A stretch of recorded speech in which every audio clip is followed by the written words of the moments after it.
My last 980 was on something I was really uncomfortable with, so I wanted to do this one on something I am comfortable with, which is HazMat.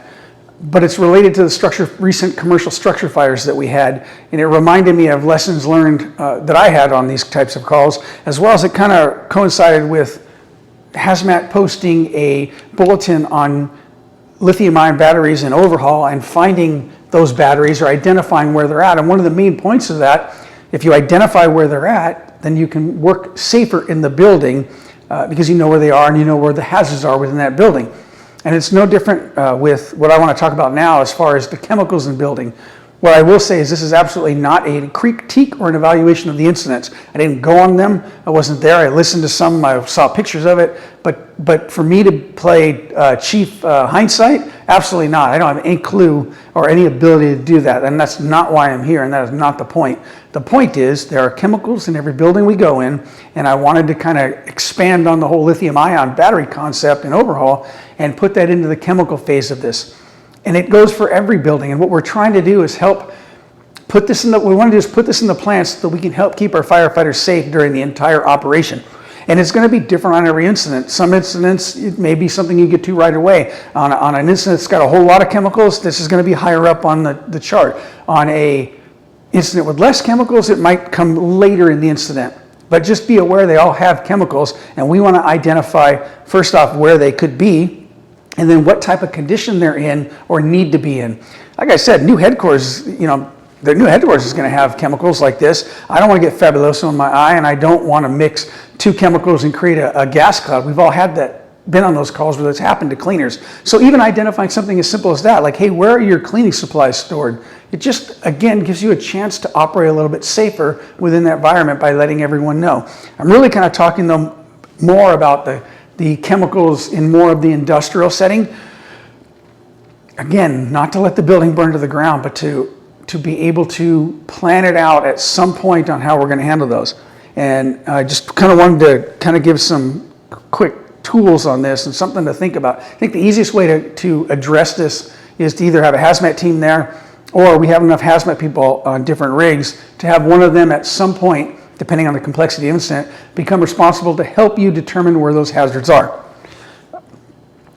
The interesting thing about chemicals, but the way chemicals are handled now is there are control measures to keep them safe. Everything from the type of container they're in, to the storage, to the vent systems, all of those are designed to keep them safe when they're operating, and also help when there is a small spill or an incident to keep it contained to the property, which is helpful for us because it lessens the need for evacuating areas around a building, because usually the hazard area is going to stay within that building.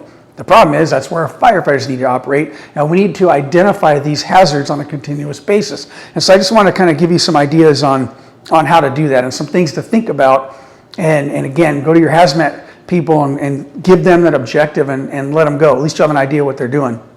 So one of the things you'll hear first off, the RP is the first place you want to start, the owner. Most of them are not going to lie to you. Yes, we've had nefarious, we've had criminal things happen, the Michigan incident being one, but most of the time they're not holding information back for nefarious reasons. They're doing it for a couple things. One is that the more complex this gets, then the more difficult it is for them to recover, and they know that. And so they're trying to keep it simple. The other thing is they're used to working with this product every day. They have spills every day in their facility. They call them incidental spills. They clean them up. They're not an emergency. It's an emergency now, and they're having a hard time transitioning to that emergency phase. So they may downplay things. The other part of that is that they're used to working with it every day, no different than we are. If I took a regular civilian and one of you and stood you in front of a garage fire, you're going to be thinking, let's get in there, fight fire. It's no big deal. They're going to look at this and go, oh my God, this is the scariest thing I've ever seen in my life. The reason is you're used to dealing with it. You're used to working with it. It's no big deal. Now, we also know that firefighters are killed every year because we know big deal things. It is a big deal, but we understand the hazards. They're used to working with it in a controlled environment. They're not used to working with the product uncontrolled and in the manner that we're finding it now on a fire. I think the scale of the fire also makes a difference to a degree. It's a little easier to deal with on a fire that's through the roof, whole building on fire. Some of the product will burn up. Some will be diluted by our fire streams, not all of it. I think what I want to stress upon is these smaller fires that we can't let our guard down. We need to be just as concerned. because the products themselves may not be in the condition that they're supposed to be in. So how do they usually keep chemicals? Some things you'll hear, hey, we only have the product in small quantities, which is true. They do that to lessen the hazard. But when they talk about small quantities, remember, they could have 500 milliliters in the vent hood and 500 milliliters on the bench and 500 milliliters on this bench.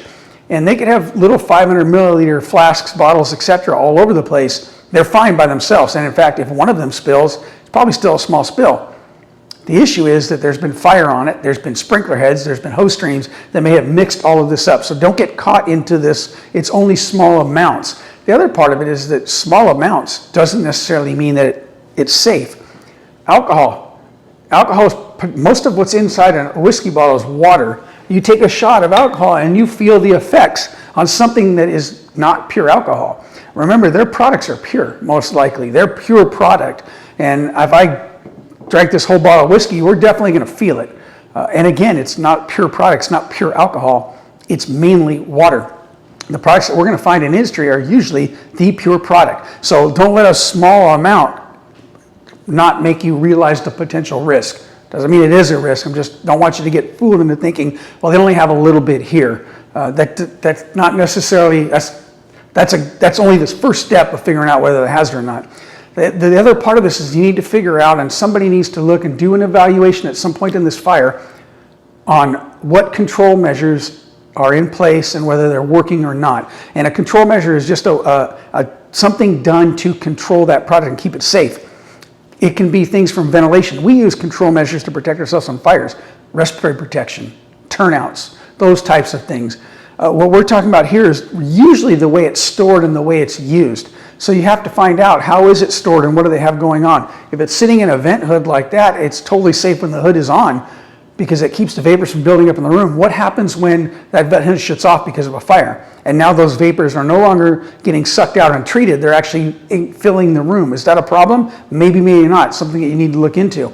The room itself has vents in it. Many times they'll have positive and negative pressure rooms.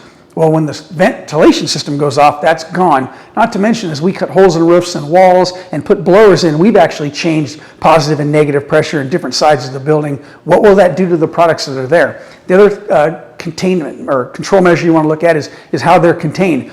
I have flammable and an acid storage behind me. A lot of times you'll see acid and bases because they can't mix. They're good right now, but what happens when I flood this room with water? What happens when they get knocked over in firefighting? What happens when the building wall collapses on it and knocks it over? If it's in another room and it's got a lip to keep them both from mixing, what happens when I fill that up with fire water and now they're able to mix? Those are the kind of things you want to find out, is how are they being stored and what will the effects of this fire have on that storage? Hot and cold. Some products need to be maintained at certain temperatures. Well, if the power's off, that's not happening anymore. What kind of problems that create? And how long do you have before it creates a bigger problem? This is just, again, a really short list of some of the things we want to look into. What I want to encourage is that even on these simple, small commercial fires, everyone has chemicals, even if it's just cleaning chemicals.